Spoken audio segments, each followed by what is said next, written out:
पाला, मैं तेरी तू मेरा, मेरे गिरधर गोपाला,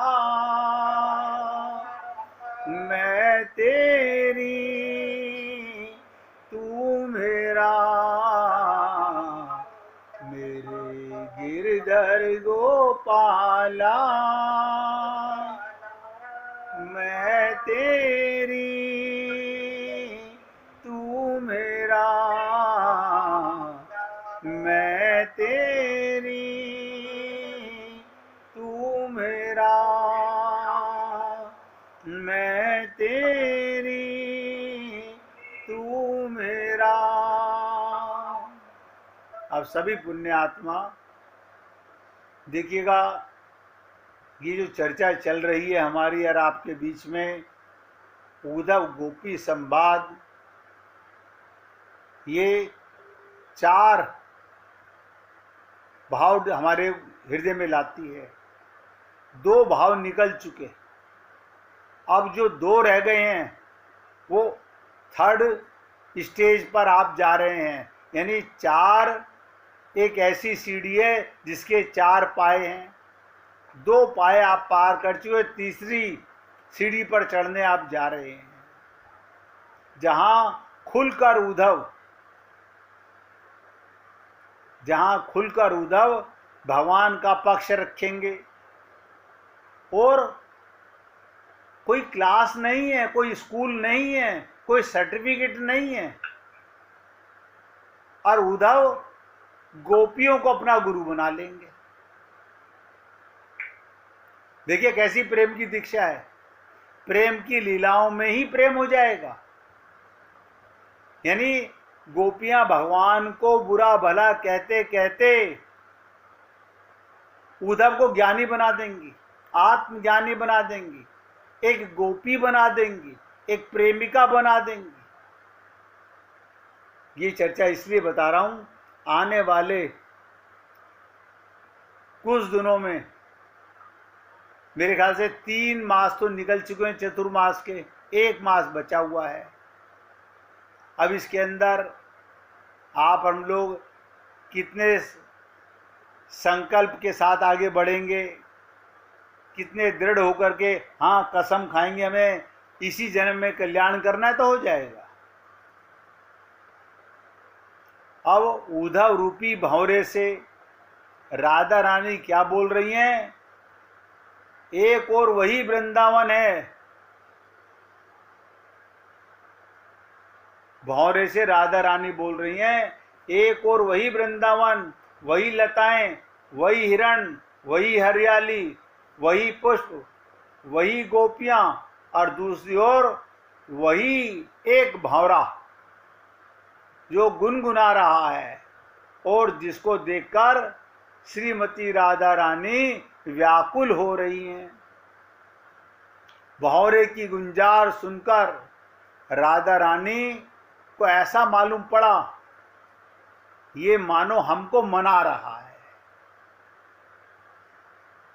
कह रहा है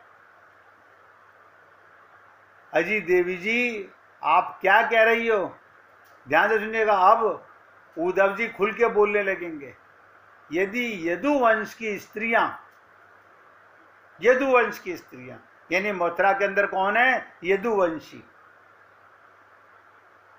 यदुवंश की स्त्रियां श्री कृष्ण से मिलती और श्री कृष्ण का उनसे संग होता, तो सचमुच यदि वे गोकुलपति ना होकर यदुपति हो गए होते, बताइएगा। उद्धव जी कह रहे हैं वो रहते हैं मथुरा में, लेकिन वो गोकुलपति हैं, गोपियों के ग्वालों के पति हैं। वो गोकुल ग्वाल, ये गोपियां कौन? जो अपने को आत्मा मान के भगवान से प्रेम करती हैं, ये उनके पति हैं, ये यदुपति नहीं है। अगर ऐसा होता तो तुम्हारा कहना ठीक होता। ये जो तुम्हारा उनके ऊपर बार बार आक्षेप हो रहा है, वो बदल गए, उन्होंने जाकर वहां पर ऐशो आराम में पलने लगे, वो हमें भूल गए। ये बिल्कुल असंगत है, गलत है। अब यहाँ पर क्योंकि उद्धव खुद वहाँ के रहने वाले हैं, यदु वंश के रहने वाले हैं, उन्हीं के यहाँ उनका जन्म हुआ है, वो बता रहे हैं यदु वंश की स्त्रियां, उन्हें गोपियां नहीं कहा, यदु वंश की स्त्रियां महलों के भीतर रहने वाली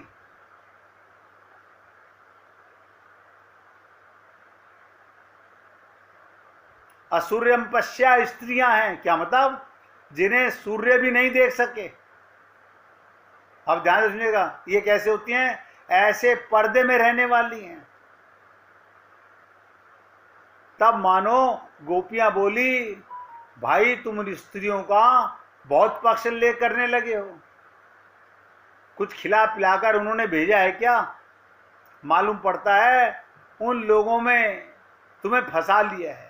बोले नहीं नहीं देवी जी, वहां तो श्री कृष्ण चाहे भी तो कोई स्त्री उनसे मिल नहीं सकती।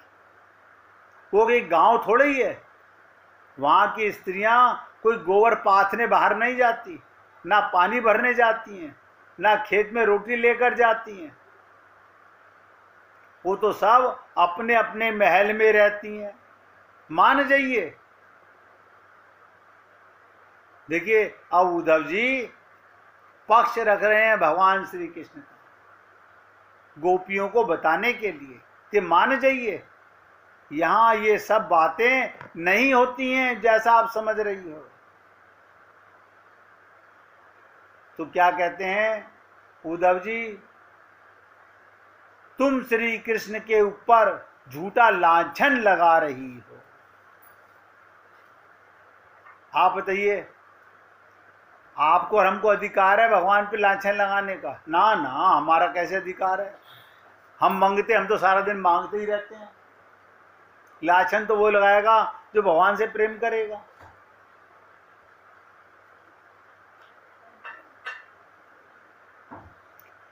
आप भगवान के आगे मुस्कुराइए, आप मुस्कुराएंगे, वो आपको मुस्कुराने की कला सिखा देंगे, आपको मुस्कुराना सिखा देंगे। आप प्रेम कीजिए भगवान से। अभी माना बेशक मूर्ति सामने है, साक्षात्कार, ब्रह्म का साक्षात्कार नहीं हुआ, लेकिन भगवान प्रेम मांगते हैं, हम संसार मांगते हैं। देखो कैसा कमाल है हमारा भी। भगवान प्रेम मांगते हैं, हम उनसे संसार मांगते हैं, और हम उन्हीं के अंश हैं। हर माता पिता अपने बच्चों से प्रेम चाहते हैं। हम माँ बाप से उनकी संपत्ति चाहते हैं, हम प्रेम नहीं चाहते।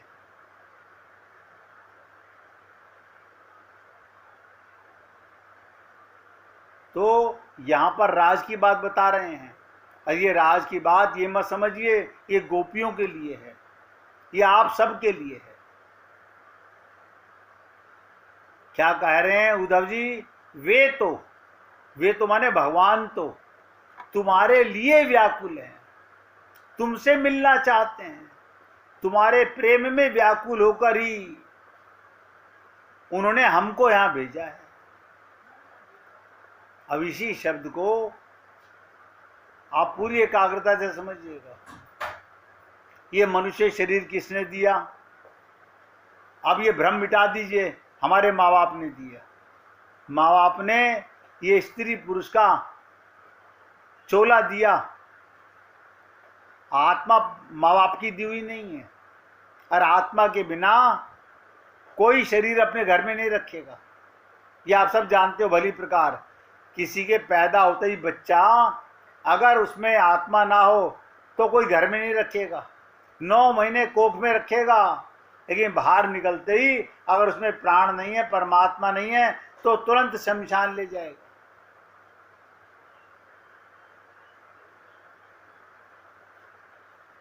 इसका मतलब क्या हुआ? भगवान हमारे लिए व्याकुल हैं। अच्छा, हमें तो पता ही नहीं था कि भगवान हमारे लिए व्याकुल है। सोचो बार बार। ये देह अब उद्धव को भेजा समझाने के लिए। ये संत महात्मा हमारे जीवन में आते हैं किस लिए? यही बताने के लिए कि परमात्मा तुम्हारे लिए व्याकुल है। अरे सीताराम आचार्य जी ने तो फिर वही बात कही, इस देह में हरि मिलते हैं। अच्छा, ये क्यों नहीं कहा उन्होंने पति मिलता है, सास मिलती है, ससुर मिलता है, बेटा मिलता है, मकान मिलता है? ऐसा नहीं कहा। आप सोचो, सीताराम आचार्य जी ने जब ये कहा इस देह में हरि मिलते हैं, अब देह का संबंधी तो परिवार है, लेकिन ये नहीं मिलता देह से। इधर आत्मा गई, इसी देह को यही देहधारी परिवार के लोग बाहर निकाल देते हैं। शरीर से अगर प्यार कर रहे होते तो शरीर को घर में रखते ना। जाने अनजाने में आप और हम सब लोग प्रेम तो परमात्मा से करते हैं, लेकिन भ्रम नहीं मिटता हमारा पागलपने का। भगवान इसी देह में हमारे लिए व्याकुल होता है। जब हम आप और हम सब लोग भोग योनियों में चले जाएंगे, फिर भगवान व्याकुल नहीं होगा। फिर तो क्या है, जैसे कर्म करेगा वैसे फल देगा भगवान। और आपको एक विशेष बात बताना चाहता हूं, यही शरीर है, इसी के कर्मों से 84 लाख योनियां मिलती हैं। वो तो भोग योनि है, वहां तो कर्म करते ही नहीं कोई भी, वहां के कर्म का कोई फल नहीं है। यहाँ के कर्म के फल हैं 84 लाख योनियां। अच्छा, हमारा दान काम नहीं आएगा? मैं कह रहा हूं पूजा पाठ काम नहीं आएगी। तुम दान की बातें कर रहे हो। तुमने क्या दान किया, कोई बता दो। जो तुमने दिया हो तो भगवान का दिया हुआ है। तुमने कुछ भी दिया, हाँ अहंकार उपाली हमने ये नोट करते हैं लोग डायरी में, हमने क्या क्या दान कर दिया। दान का मतलब होता है अपने आप को दान करना। तेरा तुझको अर्पण, क्या लागे मेरा। आप लोग सोचते होंगे अच्छी खासी हमने तो अब तक इतनी डायरियां भर ली थी, हमने ये भी दान कर दिया, हमने ये भी कर दिया। हम तो 144 चीजें दान करने वाले थे। ये बीमारी स्त्रियों में बहुत ज्यादा होती है। हमने क्या क्या दान कर दिया। और मैं कह रहा हूं दान करना है, सबसे बड़ा दान अहम का दान करो। इसलिए यहां पर उद्धव जी की बात से हमें क्या समझना चाहिए, भगवान हमारे लिए व्याकुल हैं। और गुरु जी ने बता दिया, सीतारामाचार्य जी ने, इस देह में हरि मिलत हैं। मैं कई बार सोचता हूं, एक बार तो कहते थे पति मिलता है, पत्नी मिलती है, बेटा मिलता है, बेटी मिलती है। क्योंकि वो जो बता रहे हैं, ध्यान से सुनो, वो जो बता रहे हैं वो आत्मा को बता रहे हैं, वो शरीर को या स्त्री पुरुष को नहीं बता रहे गुरु जी। सीताराम आचार्य जी ने ये छंद किसी शरीर के लिए नहीं कहा, आत्मा के लिए कहा। देह मिट्टी का, लेकिन तुम तो चेतन हो, तुम्हें इस देह में हरि मिलते हैं।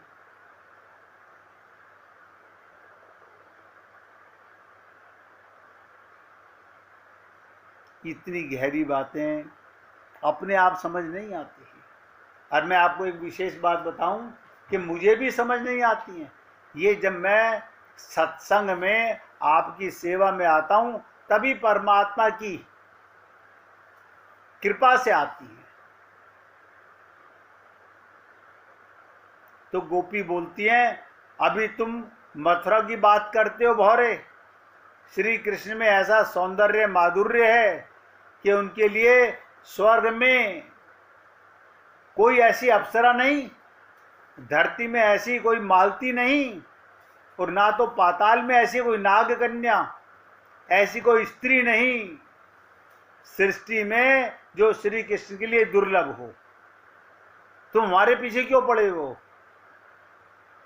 उसको तो नाग कन्या भी प्रेम करेंगी, स्वर्ग की अप्सराएं भी प्रेम करेंगी, उसके लिए कोई दुर्लभ नहीं है। देखो गोपियों के मन में पहले से ये बात बैठी हुई है। इसको कहते हैं प्रणय गीत।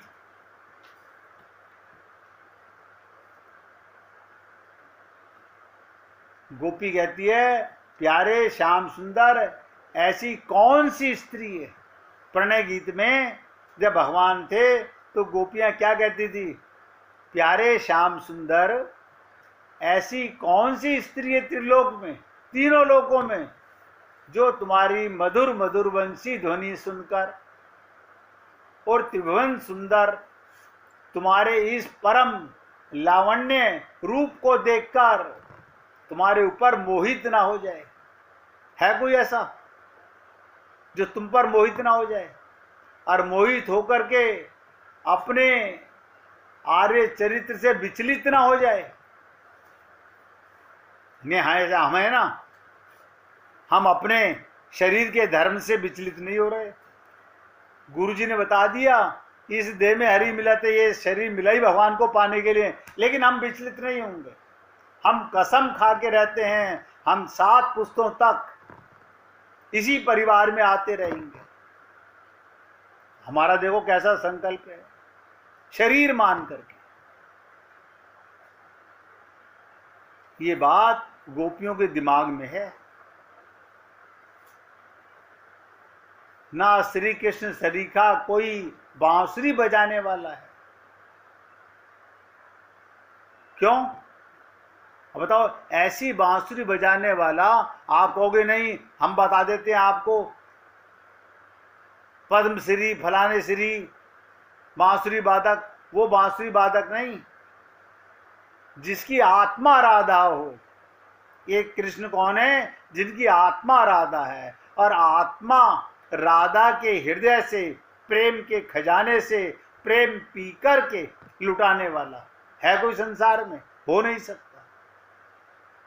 और देखिए, कई बार आप लोगों से निवेदन किया, अनहद बाजत बांसुरी, आपके हमारे हृदय में 24 घंटे वो बज रही है।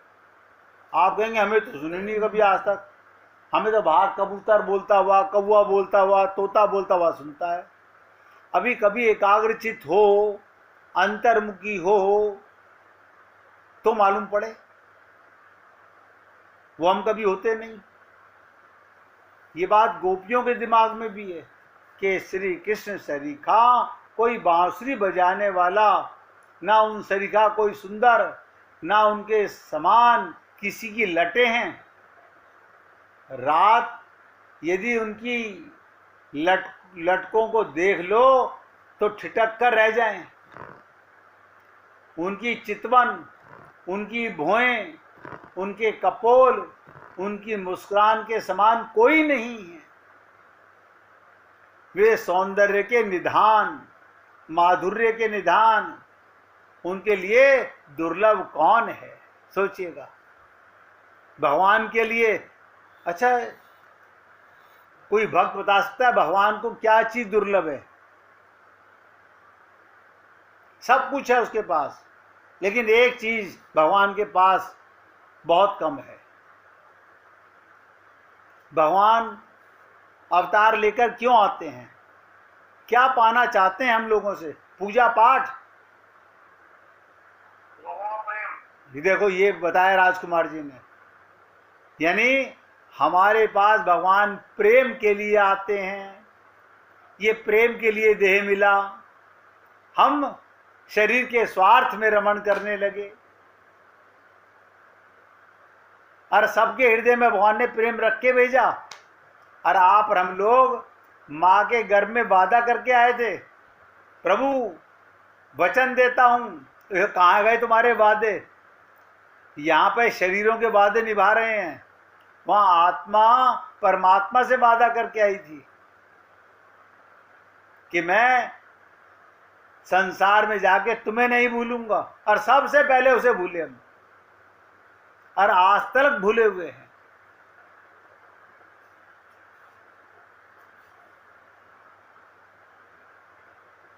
ये सब बातें इसलिए निवेदन कर रहा हूं कि माया तो फिर मिल जाएगी, पर न हरि हर बार मिले। भगवान प्रेम के भूखे हैं। अच्छा जी, भाव के भूखे हैं। मैंने कहा ना, ये तीसरी सीढ़ी पर अब धीरे धीरे करके आप स्त्री का अर्थ समझोगे। स्त्री कहते किसको हैं? आप और हम लोग अपने आप को समझते हैं ना शरीर से, मैं स्त्री हूं। अभी जब मैं बताऊंगा स्त्री माने क्या होता है, तब सोचिएगा क्या मैं वो स्त्री हूं। सोचिएगा, आएगा मौका भी आगे आगे, फिर सोचिएगा क्या मैं वो स्त्री हूं। खाली स्त्री के शरीर का अभिमान है हमारे अंदर।